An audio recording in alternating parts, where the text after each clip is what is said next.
Welcome to the Drill Down, in-depth answers to oilfield questions. I'm John Spears. And I'm Richard Spears, and this is the show that we're dedicating to Kathy Lee Gifford. Kathy Lee, yes. Because her longtime partner, Regis Philbin, died last week. That's right.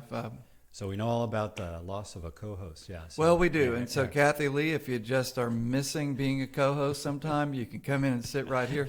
I'll give you my brother's seat, and I'm sure she can do just as good a job. Well, there might be something to that. Anyway, Rich, what we want to talk about today, what I'd like to talk about today, is the fact that the second quarter results are in for oilfield service firms. And we are trying to learn something about what's going on out in the oil patch, given the information that these financial reports are telling us. So particularly, I think we want to talk about the big guys, Schlumberger and Halliburton, and kind of what their results may mean for the oil service industry going forward. You know, say 15 years ago, whenever these earnings reports came out, all sorts of detail were in there. They would tell you, here's how pressure pumping did this quarter versus last. Here's how directional drilling did. Here's how drill bits did. The halcyon days of the oil patch. They broke it out by product line and service line. It made our job so easy. Yeah, not so much anymore though, right? No, 5 or 6 or 7 years ago, they went to like, here's an amorphous, number for drilling, completion, production, and artificial lift, and it was down 5%. Good luck figuring that out. Multiple product lines or just a regional number, North America versus international. And, in our firm, it's David Ott and his colleague, Missy Parker, who spend all their time. They don't sleep. Right. They work on this all the time to try to divine for the hundreds and hundreds and hundreds of public and private companies out there, what their product lines are, and try to anticipate that a quarter and 2 quarters and 3 quarters and 4 quarters in advance. And we didn't get Q2 was a surprise. Because what changed? Well, of course, drilling activity collapsed. In North America, it fell 75% in a quarter's time. Internationally, it was down sharply. In some markets, broadly 25%, something like that internationally. And so, we can see those kind of, broad activity numbers, but we'd like to bring it down to revenues on a product and service line basis. And so that's our challenge, and one of the reasons why we spend so much time looking at the quarterly results here, so we can, fine tune our estimates and going forward. Because there's people out there who count drilling rigs. There's people out there who count wells. There's people out there who count frac spreads that are active. But the number that we've always focused on are the revenues associated with product lines by company. So what are those drivers? And so we expected clearly the North American market would be down in terms of revenues. And we expected the international revenues of these companies to be down. The North American part was actually not much of a surprise. What these people reported pretty much fit. Because here's, for example, Halliburton. We're going to compare 2 companies today, Halliburton and Schlumberger. Halliburton's North American revenues. By the way, if you're watching this on our YouTube channel, we have this piece of paper. And you had binoculars. I'm holding it up to the camera. But if you look at the Halliburton North American numbers, it was down almost 60%. Okay, this is again down from Q1 to Q2, right? Okay. So down 60%, and Schlumberger's was down almost 50%. Okay. Well, wait a minute. We're both here in the United States, so what's the difference? We're both in Canada. You're both in the Gulf of Mexico. But here's the difference. Halliburton is the number 1 frac company worldwide, and they're number 1 frac company in the North American market. And that was particularly hard just collapsed. Yes.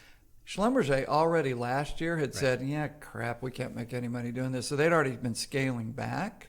So if you just look at the difference between those 2 companies, Halliburton was still fully vested into frac.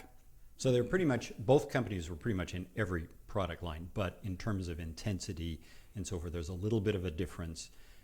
And Halliburton's greater exposure to this very weak frac market in the second quarter explains why their North American revenues were down a little bit more than what we saw for the Schlumberger guys. Okay, and if you look at the third competitor in this triumvirate, which is Baker Hughes, their North American business was down about 40%.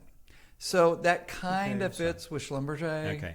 So and Baker's not in the frac market in the U.S. where it reports on the top line. It does report on the bottom line. Yeah. So that kind of makes sense. So, and we had anticipated this sort of a change. So I think we're good. David and Missy and the rest of us, we did okay for North America. The change, the surprise, international. And the big surprise, Schlumberger. Because it did worse. So they underperformed relative to what we were expecting anyway. Yeah. I mean, if you look at David's track record, you know, he can get the next quarter's revenue within plus or minus 5%. Sure. Generally. For a company. Yeah, any company in a product line, plus or minus 5% looking out a quarter or two. Yeah. Pretty good. And for the year, it's really good. Yeah. But this particular one, we all expected that international would be better.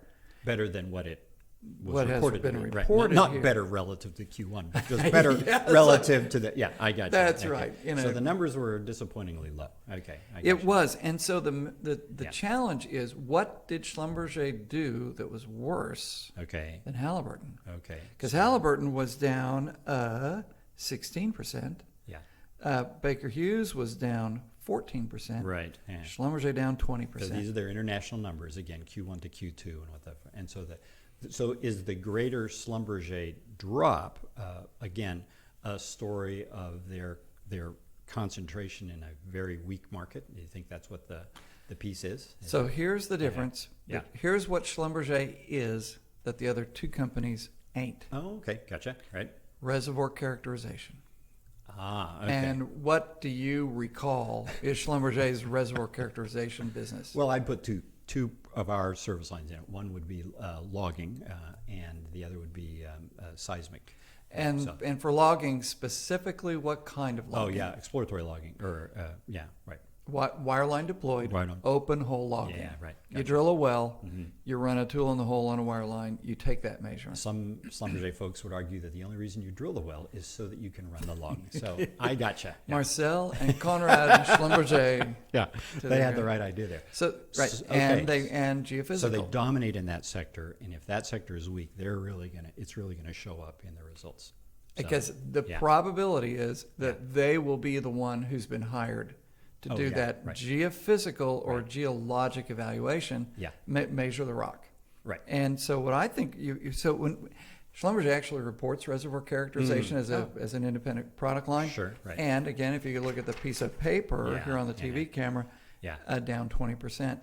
What number does that sound like? Yeah. What does that remind you of? That sounds like exactly like the rig count numbers and so forth for the international piece, broadly. And by the way, the whole international revenue number for Schlumberger was down 20%.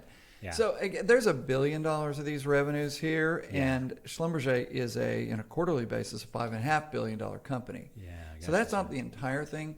There was drilling and completion and production were down internationally. Yeah. But I think the thing that stopped was the characterization part, which is all exploration. Oh yeah, right. Well, yes, very heavily. That's for sure. Right. Appraisal drilling, things like that. Yeah. But so you didn't see the similar sort of decline for Baker Hughes or for Halliburton, but again, they're not really in this. They both have open hole logging, but they are a distant number 2 and 3. Right. Yeah. They really don't have a geophysical piece, so that's not in there. So it's all going to appear with Schlumberger. Right. I think that what we saw was Q2. Right. The oil company customers slammed the brakes on new things. Well, certainly, field development project work came to an end. There's no sanctions there. That was all put on pause. And when you've got a very low oil price and plenty of oil glutting the market, as was the case in Q2, there's just not nearly the emphasis on finding new reserves. Don't get me anymore. Yeah, so what can I do about pushing all those projects to the right, or just drawing a line underneath them right there?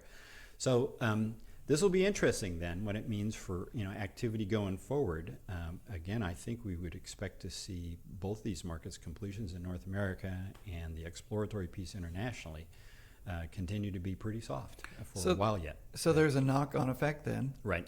If you're not going to look for new oil wells, new oil and gas, you're probably also not going to look for new what? New technology. Yeah, the technology, the desire to develop technology to achieve those ends diminishes rapidly. So yeah, if not evaporate. Yeah, right. Anyway, that's something we want to talk about in our very next podcast is what's the outlook for technology development over the next 5, 10, maybe 20 years, given what we see happening in the market today and where we think things might be going next, as time goes by, as the calendar unfolds. Yeah. So when you tune in next week, yes. And by the way, yes, we listen to comments that get emailed to us by our customers, by our constituents, by our listeners, and we noticed that there was one sharp-eyed person who noticed that we recorded 2 podcasts wearing the exact same clothes. Not again. Never again. We are not going to disappoint you like that. Although I wear exactly this almost all the time. So. Fair enough. All right then, Rich. Well, thanks so much for listening to the podcast this week. This has been the Drill Down. I'm John Spears. And I'm Richard Spears.